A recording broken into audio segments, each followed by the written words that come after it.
64 योगिनी से किस किस प्रकार के कला की सिद्धियां प्राप्त की जा सकती हैं? देखिए 64 योगिनी एक अलग ही तंत्र है। 64 योगिनी मुरैना में है, मुरैना के पास है, लगभग 30-32 किलोमीटर पे है, जो पहाड़ी के ऊपर है। तो इनको एक तांत्रिक विश्वविद्यालय भी कहा गया है, जो 64 योगिनी है। बहुत सारे तांत्रिक ऐसे हैं, बहुत सारे साधु संत ऐसे हैं कि अमावस्या की रात को जाके वहाँ पे तंत्र सिद्धि करते हैं। हम खुद करके आए हैं, तो अच्छे से हमें ज्ञान है वहाँ का, कहाँ क्या चीज़ करनी चाहिए, किस चीज़ की उपासना करनी चाहिए, किसका ध्यान करना चाहिए और क्या हमें वहाँ से प्राप्त होता है, वो सब गुप्त है। उसके बारे में हम नहीं बता सकते। फिर भी वहाँ से मतलब किस किस प्रकार की सिद्धियां हासिल हो जाती हैं करना? अनेकों प्रकार की। अगर जिज्ञासु कोई है, वो जानना चाहता है कि यहाँ क्या है, तो एक बार जाके देखें 64 योगिनी में, और उसको खुद और शांत होके बैठे, बिल्कुल शांत होके बैठे। आप दिन में भी आप वहाँ जाएंगे और शांत होके बैठेंगे, और जब यहाँ देखने की कोशिश करेंगे, वहाँ के सारे खंबे नजर आएंगे और आपको प्रत्येक खंबे के पीछे कुछ ना कुछ नजर। एनर्जी तो है महाराज, एनर्जी है, पूरी एनर्जी है वहाँ। मैंने सुना महाराज जी मारण, स्तंभन और सम्मोहन आदि ऐसी सारी क्रियाएं वहीं से प्राप्त होती हैं। इसमें मैं ये नहीं कहूँगा कि नहीं होता, मुझे भी कुछ वहाँ से मिला है। मारण स्तंभन क्या होता है? मारण स्तंभन यही होता है। मारण क्या है? हांडी ली और किसी के नाम की छोड़ दी, उसको ढाल भी बोला जाता है, ठीक है। वो तो स्वयं मौत है। जब लास्ट समय था हमारे फादर का, और जब जो उन्होंने मेरे हाथ पकड़े थे, वो जो फील हुआ था मुझे, और मैं दीवार में जाके पीछे लगा था, एक बीमार व्यक्ति जिस पे चला भी नहीं जा रहा, हमारे फादर बीमार हो गए थे, चलना फिरना बंद हो गया था, तो और वो अगर लास्ट समय पे कुछ हमें फील करा रहे हैं, और वो हमें लग रहा है कि हाँ बहुत कुछ, और बहुत सारी बातें जो हमारे पीढ़ी दर पीढ़ी चलती आई हैं, वो चीज़ें उन्होंने बताई। सब कुछ दिमाग में, कैचिंग पावर तेज थी, सब कुछ दिमाग में आ गया। तो तब से हम इस तंत्र में, जो भी तंत्र मंत्र और यंत्र की विद्या है, इसमें हम निपुण हुए। हमने अध्ययन किया, और जो फादर ने बताया था, जहाँ जहाँ बोला था इस स्थान पे जाओ, वहाँ तपस्या करो, इतने दिन की यहाँ करो, तो बहुत सारी चीज़ें हैं। तो महाराज जी जैसे आप किसी को छुटकारा दिलाते हैं ये आत्मा या प्रेत आत्मा से, तो क्या वो आप पर कभी अटैक करने की कोशिश करती है? हाँ, ऐसा हुआ, नुकसान पहुंचाती है? ऐसा 2 बार हुआ है, और मैं 3-3 महीने हॉस्पिटल में एडमिट रहा हूँ। ऐसा नहीं है कि हमारे ऊपर इसके सिम्टम्स नहीं होते, हमारे ऊपर भी होते हैं। अगर कोई भी प्रेत बादाम काटते हैं तो हमारी बॉडी पे भी असर होता है। जैसे कि किसी का कुछ केस था, वो हमने ठीक कर दिया था, और हमने लास्ट समय पे कहा था कि भाई ये जल यहाँ जाके चढ़ा दो, और वो जल वहाँ तो उन्होंने चढ़ाया नहीं, कहीं आग पड़ी थी, उनको पता नहीं था यहाँ आग है, और हमने कहा था कि आकड़े का पेड़ होना चाहिए, वहाँ जल चढ़ाना है। वो बेरी के पेड़ के नीचे उन्होंने जल चढ़ाया, और नीचे आग। तो उस समय हमारे पैर में मोटे मोटे छाले भी हो गए थे। कहते ना करण पिशाचनी, कि करण पिशाचनी क्या है? देखिए, अपने अगर आप कुलदेवी को भी याद कर लेंगे ना, वही कान में बताना शुरू कर देगी। करण पिशाचनी का एक ट्रेंड चला रखा है लोगों ने। किसी ग्रंथ में क्या लिखा हुआ है, मुझे दिखा दे कोई, करण पिशाचनी इस ग्रंथ में है, या इसकी एक पूरी कहानी है, या इस देवी से उत्पन्न हुई, या यहाँ से ये चुड़ैल पैदा हुई है, कुछ ऐसा कि करण पिशाचनी की साधना कर लो जी। आजकल 22-22 साल के बच्चे भी ये कह रहे हैं करण पिशाचनी की साधना कर रखी है। अरे भैया, कभी देखी लिया करण पिशाचनी? होती कौन है? कुलदेवी होती है अपनी, उसी को जागृत कर लो, और वो ही जागृत होके हमें सब कुछ कान में बता देती है। तंत्र विद्या सदियों से रहस्य और शक्ति का एक प्रतीक मानी जाती रही है, जिसे लेकर समाज में कई प्रकार की भ्रांतियां और जिज्ञासाएं हैं। कुछ लोग इसे अंधविश्वास समझते हैं, तो कुछ लोग इसे आध्यात्मिक और आत्मिक उन्नति का रास्ता समझते हैं। पर असलियत में तंत्र है क्या? क्या यह सिर्फ तंत्र और मंत्र तक ही सीमित है, या फिर इसके पीछे एक गहरा विज्ञान जुड़ा हुआ है? ऐसे ही कुछ विशेष सवालों को लेकर हम आज आप पहुंचे हैं स्वामी अविनाश जी महाराज गढ़गंगा वाले। जय माता दी महाराज जी। जय माता दी, हर हर महादेव। महाराज जी, आपकी इस रास्ते पर आप कैसे माता जी के भक्त बने, और आपने कैसे तंत्र की ओर आपका जीवन अग्रसर हुआ, उसके बारे में बताइए थोड़ा पहले। देखिए, क्या है कि तंत्र जो है बचपन से ही देखते आ रहे हैं। अब हमारे जो पिताश्री थे, वो ये कार्य करते थे। हम बचपन से ही देखते आ रहे हैं किस तरह से भीड़ लगी रहती थी हमारे गांव में, गढ़गंगा में। वहाँ वो बैठते थे। तो गढ़गंगा के पास ही एक छोटा सा गांव है भदस्याना, तो वहाँ के हम रहने वाले हैं। तो वहाँ पे बचपन से ही जैसे स्कूल पढ़ने जा रहे हैं आ रहे हैं, तो यही चीज़, इतनी भीड़, और हमारे जो फादर साहब हैं वो बस लोगों का झाड़ फूंक यही करते रहते थे। चलिए, हमने बचपन से देखा, फिर हम बड़े हुए, और उसके बाद में फिर हम यहाँ पानीपत आ गए। रुचि भी हो गई। नहीं, रुचि नहीं हुई। तो क्या है कि हमारी पत्नी जो है वो बीमार हो जाती है, और वो बीमार 1 साल, 2 साल, 3 साल, 6 साल वो बीमार रही हैं, जो हमारी धर्मपत्नी है। तो हुआ क्या था कि उनके पूरे शरीर में दर्द रहता था, और वो बेड से उठ भी नहीं पाते थे। खाना या तो होटल से आएगा या हमें खुद बनाना पड़ेगा। बेटी छोटी थी, मात्र 7 साल की, तो या बेटी, मतलब बहुत ज़्यादा प्रेशर बेटी पे रहता था। तो हॉस्पिटल कोई नहीं छोड़ा उनको इलाज करवाने के लिए। फिर एम्स तक में भी मैंने इलाज करवाया है अपनी धर्मपत्नी का, तो कहीं से कोई रास्ता नहीं मिल रहा था और वो ठीक ही नहीं हो पा रहे थे। तो मैंने किसी डॉक्टर से भी सलाह ली, एक हमारे दोस्त हैं मेडिकल लाइन में हैं, उनसे बात की। तो उन्होंने एक ही बात कही कि इनको पूरे जीवन भर ये पेन किलर खाना होगा, तभी ये ठीक रह सकते हैं, अन्यथा नहीं। कोई कुछ गठिया बाय बताए, कोई कुछ बताए। तो इस तरह की समस्याएं थी। जब बहुत ज़्यादा मैं परेशान हो गया, सीरियस भी बहुत रहती थी, हॉस्पिटल में भर्ती करा दिया, और बहुत ज़्यादा दिक्कतें थी। तो लास्ट में मैंने सोचा कि एक बार फादर से बात कर ही लेता हूँ। तो हमारे पिताश्री थे, मैंने उनको फ़ोन किया। मैं बोला, सब कुछ ख़त्म हो गया है मेरे पास में, जितना पैसा था सब ख़त्म हो गया है और कुछ नहीं बचा है। तो उन्होंने एक ही बात कही कि बेटा, जब तक माँ रोती जब तक बच्चा रोता नहीं है तो माँ दूध नहीं पिलाती। आज तूने मुझे बोला है, तू मेरा बेटा है बेशक, बाकी जब तक कोई व्यक्ति मेरे से कहेगा नहीं, मैं किसी को देखूंगा नहीं। तो मैं बोला, फिर पानीपत आके देखो। तो आए पानीपत, देखा हाल चाल, हॉस्पिटल से हम छुट्टी करा लाए। बहुत ज़्यादा सीरियस हो रही थी, ये हमारी धर्मपत्नी है। देखा, नब्ज देखी, कहने लगे कि अगर जो ये आज ही ठीक हो जाए। मैं बोला, 6 साल से तो ठीक हुई नहीं है, अब कैसे ठीक हो जाएगी? कि देख अभी। उन्होंने थोड़ी सी बबूती ली, जेब में बबूती रखते थे वो, हाथ पे रखी, ऐसे ऐसे कुछ मंत्र बुदबुदाए उन्होंने, और कहने लगे, ले ये पानी में आधा गिलास पानी दे और पानी में डाल के ले पिला दे। अब मैं देख रहा हूँ, मैंने सोचा कि भाई चलो ठीक है, अब ये कर रहे हैं, मैं क्या बोलूँ। मैं हमेशा उनसे झगड़ा करता था इन बातों। अब परेशान व्यक्ति है, क्या ना करे। एक बार तो लगेगा ना कि दिखाना चाहिए, इतनी भीड़ आ रही है, इतने लोग इतनी इतनी दूर से आ रहे हैं, तो और हम अपने फादर को समझ नहीं पा रहे। तो इसलिए मैंने सोचा था कि उनको बुलाया जाए और दिखाया जाए। चलिए ठीक है, वो पानीपत आ गए, बबूती दी उन्होंने, पिला दी, लेटी हुई है धर्मपत्नी। अब थोड़ी देर बाद, जो कि खाना भी नहीं खा रही थी हमारी पत्नी, उनको भूख लगी। अब भूख लगी तो एक रोटी भी खाई, और मतलब कि 2 से 3 घंटे के अंदर वो अपने आप उठ के और वॉशरूम गई, जो कि उसको सहारा दे के हमें वॉशरूम तक ले जाना पड़ता था। मेरा तो दिमाग थोड़ा सोचने लगा, ये क्या हुआ। चलिए ठीक है, अब शाम को क्या है, शाम को वो अच्छे से चल फिर रही है, मैं वो भी नोटिस कर रहा हूँ। फिर हमारे पिताश्री के लिए खाना बनाया, पूरे परिवार के लिए। अरे, जो महिला 6 साल से बेड पे है, वो ऐसे कैसे हो सकता है कि खाना बना सकती है?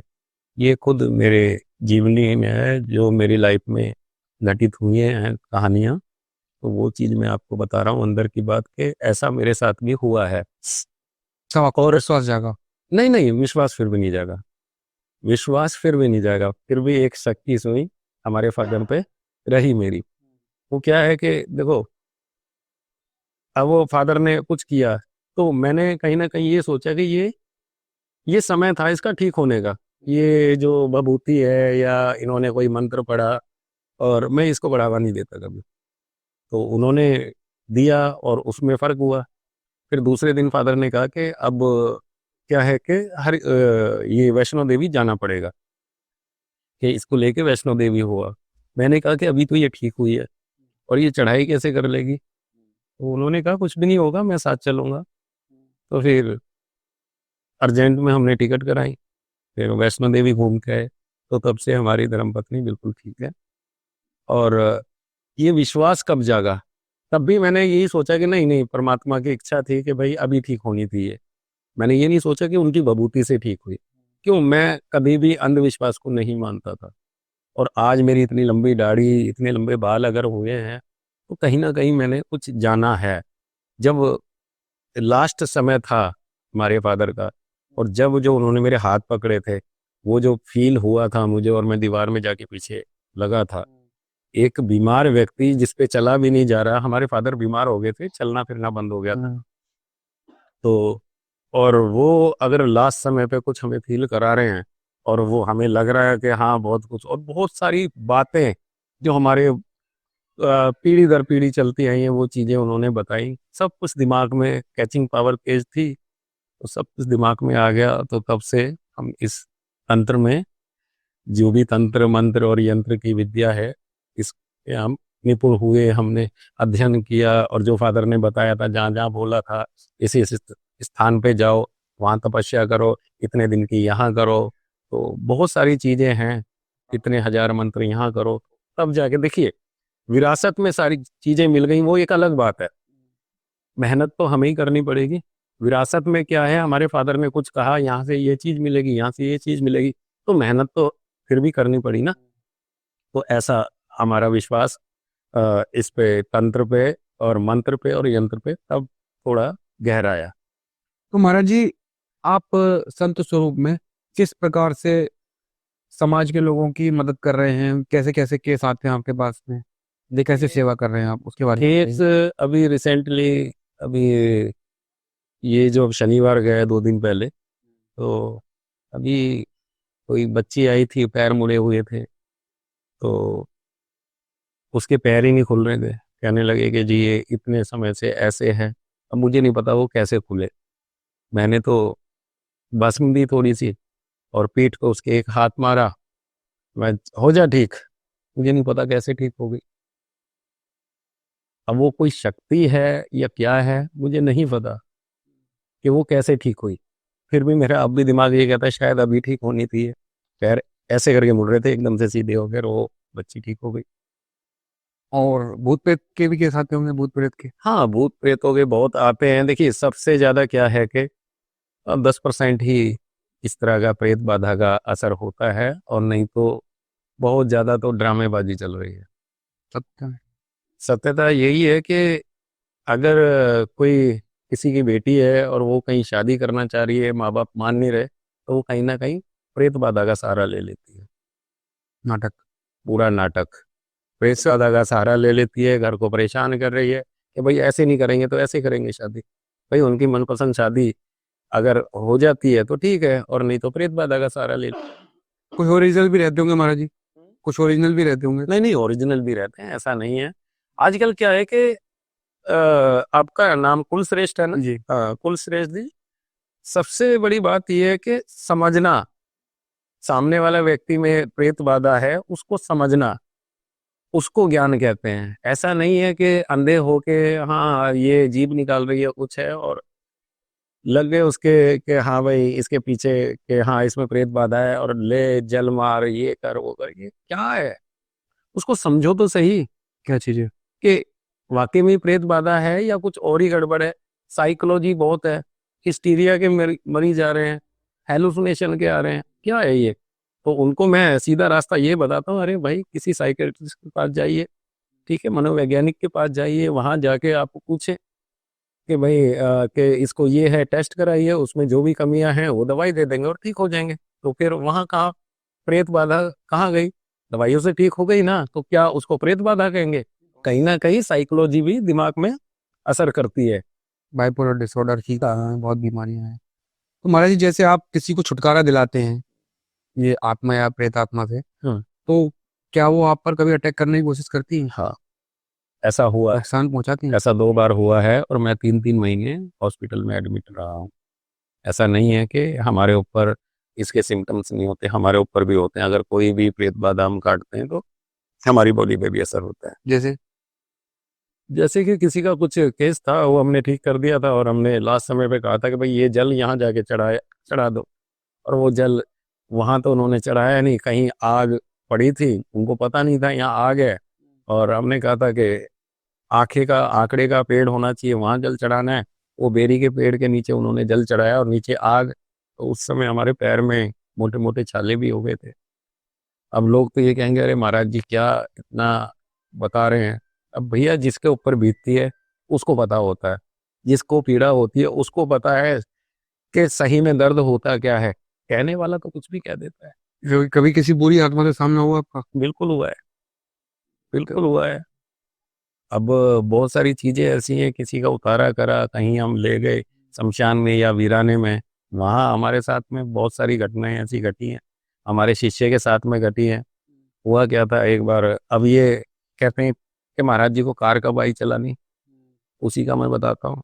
हम कहीं जा रहे थे और कोई सामान था और वीराने में लेके, और हमने वहाँ वो कार्य किया, और जो ड्राइवर था वो हमारे साथ में था। चलिए ठीक है, तो वहाँ पे वो हमने कुछ काम किया, वो हमें तो पता है कोई एंटिटी है यहाँ पे आसपास, हम उसको नज़रअंदाज करते हैं, क्यों हम कभी भी उससे आंख नहीं मिलाते। आंख मिलाएंगे या तो वो हमें वार करेगी या हम उसको बंदिश में लेंगे, तो इसलिए वहाँ की कनेक्टिविटी हम हटा के रखते हैं। नाम भी अब नहीं लेना चाहिए। नहीं, नाम भी नहीं लेना चाहिए। तो उस समय जो हमारा ड्राइवर था उसने वो चीज़ देखी और वो वहीं पे ही बेहोश हो गया। अब बेहोश हो गया, वो काम तो समाप्त कर दिया, अब मैं कैसे उठाऊं भाई। जैसे तैसे उसको हमने खींचा, गाड़ी में डाला। अब गाड़ी कौन चलाए, हम देखते जरूर थे ये किस तरह से गियर लगा रहा है, किस तरह से स्टीयरिंग घुमा रहा है, कौन सा क्लच है, इतना तो पता है। बाकी जीवन में कभी गाड़ी नहीं चलाई। तो हमने धीरे धीरे स्टार्ट की, क्लच लिया। अब धीरे धीरे वहाँ से गाड़ी निकाली। लगभग 3 किलोमीटर हमने वहाँ की सीमा से आ गए, फिर वो गाड़ी रोकी और वहाँ फिर उसको जल डाला, फिर उसको होश आया, तो वो घर गाड़ी लेकर आया। तो दूसरे दिन हमने गाड़ी सीखी और मेरे मात्र एक ही दिन में गाड़ी आ गई थी चलानी। तो कहीं ना कहीं महामाई का आशीर्वाद ये था कि भाई कि तू मेरा साधक तो जरूर है, तो तुझे सारे काम आने चाहिए। तो कई बार होता यही है कि जब हमारे ऊपर दिक्कत आई तो प्रेशर इतना हुआ तो गाड़ी भी आ गई चलानी। और महाराज जी कोई पॉजिटिव एनर्जी, मतलब जो सकारात्मक ऊर्जा से आपका सामना हुआ, उसके बारे में थोड़ा बताइए। सकारात्मक ऊर्जा तो यही है जो हमारे फादर ने कुछ हमें बताया है, और या जो भी हमारे कहते हैं ना करण पिशाचनी, कि करण पिशाचनी क्या है। देखिए अपने अगर आप कुलदेवी को भी याद कर लेंगे ना, वही कान में बताना शुरू कर देगी। करण पिशाचनी का एक ट्रेंड चला रखा है लोगों ने। किसी ग्रंथ में क्या लिखा हुआ है मुझे दिखा दे कोई, करण पिशाचनी इस ग्रंथ में है या इसकी ये पूरी कहानी है, या इस देवी से उत्पन्न हुई या यहाँ से ये चुड़ैल पैदा हुई, है कुछ ऐसा कि करण पिशाचनी की साधना कर लो जी। आजकल 22-22 साल के बच्चे भी ये कह रहे हैं करण पिशाचनी की साधना कर रखी है। अरे भैया कभी देखी भी है करण पिशाचनी, होती कौन है? कुलदेवी होती है अपनी, उसी को जागृत कर लो और वो ही जागृत होके हमें सब कुछ कान में बता देती है। महाराज जी जो पर्चे वाली आजकल चल रहा है, बड़ा ट्रेंड चल रहा है, पर्चे लेके जा रहे हैं, उस पर आप क्या कहेंगे? मैं निशब्द हूँ, हमें पता सब कुछ है, बाकी मैं निशब्द हूँ। हम कभी किसी की अवहेलना नहीं करना चाहते। जो कर रहे हैं वो उनका कर्म है, क्या कर रहे हैं क्या है वो हमें सब कुछ पता है। किस पर बाकी नहीं नहीं, मैं कुछ इस पे मैं निशब्द हूँ। और हाँ कहीं ना कहीं कुछ तो चलो एक होता है कि कोई टेक्निक अपना रहा होगा, कुछ ऐसा है कि ये चीजें होती हैं, शमशान में जाके जागृत कर दिया, उससे वो पर्चे लिख रहा है। क्या हम नहीं लिख सकते? हमारा एक भी कुछ देखा है आपने कि हमने कोई पर्चा लिखा किसी के बारे में? मतलब ही नहीं है। तो महाराज जी ये साइंस है या फिर सिद्धि है? नहीं नहीं, देखिए साइंस की जगह साइंस है, और जो सिद्धि है वो अपनी प्रक्रिया है सिद्धि की, और साइंस जो है वो एक अलग है। दोनों ही हैं, और जिनके पास ओरिजिनल है बाकी वो गलत काम कर रहे हैं। अगर ऐसे किसी का भविष्य बता रहे हैं कुछ हैं तो वो भगवान बनने की कोशिश कर रहे हैं, तो ऐसा नहीं होना चाहिए। साधु संत है तो साधु संत के उसमें ही रहना चाहिए ज़्यादा, और भगवान बनने की उनको ये आवश्यकता नहीं है बिल्कुल भी। जो वो ये कहते हैं कि देखो हमें सीधा ये हनुमान जी ने लिख दिया, क्या हनुमान जी किसी की इतना सुनते हैं कि जो उसके एक आदेश पे और पर्चा लिख देंगे? नहीं, मतलब वो तो फिर हनुमान जी से भी बढ़ के हो गए। देखिए गलत बात है, निशब्द हूँ मैं नहीं कहना चाहता कुछ किसी के बारे में। महाराज जी, जैसे शिव शक्ति और 64 योगिनियाँ, सारा जितना भी संसार में तंत्र और मंत्र है सब इन्हीं से है, और आप 64 योगिनी मंदिर भी जाते हैं। तो आप ये बताइए कि 64 योगिनी से किस किस प्रकार के कला की सिद्धियां प्राप्त की जा सकती हैं? देखिए 64 योगिनी एक अलग ही तंत्र है। 64 योगिनी मुरैना में है, मुरैना के पास है, लगभग 30-32 किलोमीटर पे है, जो पहाड़ी पे ऊपर है। एक भेड़ाघाट में भी? हाँ हाँ हाँ। तो नहीं, मेन तो यही है ना, मुरैना के पास वाला। भेड़ाघाट भी बहुत अच्छा है महाराज जी। चलिए वहाँ पे भी जाके देखेंगे। बाकी हमने तो यहाँ पे जो भी हमारे फादर ने बताया हमें यहीं का बताया था। तो इनको एक तांत्रिक विश्वविद्यालय भी कहा गया है, जो 64 योगिनी है। बहुत सारे तांत्रिक ऐसे हैं, बहुत सारे साधु संत ऐसे हैं कि अमावस्या की रात को जाके वहाँ पे तंत्र सिद्धि करते हैं। हम खुद करके आए हैं, तो अच्छे से हमें ज्ञान है वहाँ का, कहाँ क्या चीज़ करनी चाहिए, किस चीज़ की उपासना करनी चाहिए, किसका ध्यान करना चाहिए, और क्या हमें वहाँ से प्राप्त होता है, वो सब गुप्त है। उसके बारे में हम नहीं बता सकते। फिर भी वहां से मतलब किस किस प्रकार की सिद्धियां हासिल हो जाती करना? अनेकों प्रकार की। अगर जिज्ञासु कोई है कि वो जानना चाहता है कि यहाँ क्या है, तो एक बार जाके देखे 64 योगिनी में, और उसको खुद और शांत होके बैठे, बिल्कुल शांत होके बैठे। आप दिन में भी आप वहाँ जाएंगे और शांत होके बैठेंगे, और जब यहाँ देखने की कोशिश करेंगे वहाँ के सारे खंबे नजर आएंगे, और आपको हर एक प्रत्येक खंबे के पीछे कुछ ना कुछ नजर, एनर्जी तो है महाराज। एनर्जी है, पूरी एनर्जी है वहाँ। मैंने सुना है महाराज जी, मारण स्तंभन और सम्मोहन आदि ऐसी सारी क्रियाएं वहीं से प्राप्त होती हैं। होती है, इसमें मैं ये नहीं कहूंगा कि नहीं होता, मुझे भी कुछ वहां से मिला है। मारण स्तंभन क्या होता है? मारण स्तंभन यही होता है। मारण क्या है? हांडी ली और किसी के नाम की छोड़ दी, उसको ढाल भी बोला जाता है, ठीक है। वो तो स्वयं मौत है। होता क्या है कि आजकल जो ये मारण क्रियाएं कर रहे हैं, ठीक करने वाले बहुत कम मिलेंगे और बिगाड़ने वाले काम को ज्यादा मिलेंगे। मारण करवा लो, लोग आ रहे हैं, देख रहे हैं, हाँ भाई उसका मारण कर दिया, चंद पैसों में किसी का मारण करे, अरे भैया भोगना भी पड़ेगा तुम्हें। ऐसा नहीं है कि परमात्मा तुम्हें नहीं देख रहा, सब कुछ देख रहा है। महाराज जी, ज्यादातर जैसे माता काली के जो भक्त होते हैं बलि वगैरह देते हैं, ये कितना उचित है आपके साथ? देखिए अब वास्तव में दी जाती है बलि? बलि काली के भक्त दे रहे हैं, मैं निशब्द हूँ। बलि के ऊपर तो मैं बिल्कुल निशब्द हूँ। कामाख्या में बलि दी जा रही है, छिन्नमस्ता में बलि दी जा रही है। अब दे रहे हैं लोग, क्यों दे रहे हैं वो जाने, उनकी मानसिकता। बाकी मैं निशब्द हूँ। ना हमारे पूर्वजों ने कभी बलि दी है, ना हमने कभी बलि दी है। अब ये देखिए यहाँ पे इतना कुछ कार्य हो रहा है, और ये जैसे इतने सारे यहाँ पे पत्ते रखे हुए हैं बांध के, और ये नींबू है या ये सारा है, ये अभी हमने किसी का कार्य किया था। तो जो बलि पे काम हो रहा है वो यहाँ पे एक नींबू पे भी तो हो सकता है, एक सुपारी पे भी तो हो सकता है। बाकी लोगों को चाहिए नहीं, जब तक बकरे की बलि या मुर्गे की बलि नहीं देंगे तब तक कोई ठीक ही नहीं हो सकता। नहीं, मन में तो उनकी उनकी मानसिकता है। मन में विचार आता है ना महाराज जी कभी कभी कि ये कैसे देवी देवता हैं जो किसी का खून नहीं। आपको ये बताइए, क्या माता बलि मांगती है? कहीं मेरे हिसाब से नहीं। कहीं किसी चीज में लिखा हुआ है किसी ग्रंथ में कि माता बलि मांगती है? नहीं। अरे वो तो जगत जननी है, वो तो लोगों को जीवन दान देने वाली है। कहीं किसी कष्ट में अगर कोई व्यक्ति है, उनको आशीर्वाद प्राप्त प्रदान करने वाली है, उनको सुरक्षा देने वाली है। तो वो किसी की जान कैसे ले सकती है? एक माता होके वो किसी की जान ले लेगी? नहीं। तो घी की बलि, घी मतलब घी की आहुति। देखिए बलि एक, कहते हैं ना, अगर बलि ही देनी है तो एक सुपारी या जायफल होता है, जायफल की भी तो बलि जाती है, नारियल की बलि जाती है।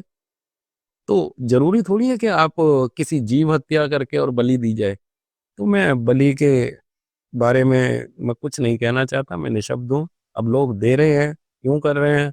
अगर मैं ज़्यादा बोलूँगा बलि के बारे में तो कहीं न कहीं उन मंदिरों से मेरा जाना भी बिल्कुल निषेध कर दिया जाएगा।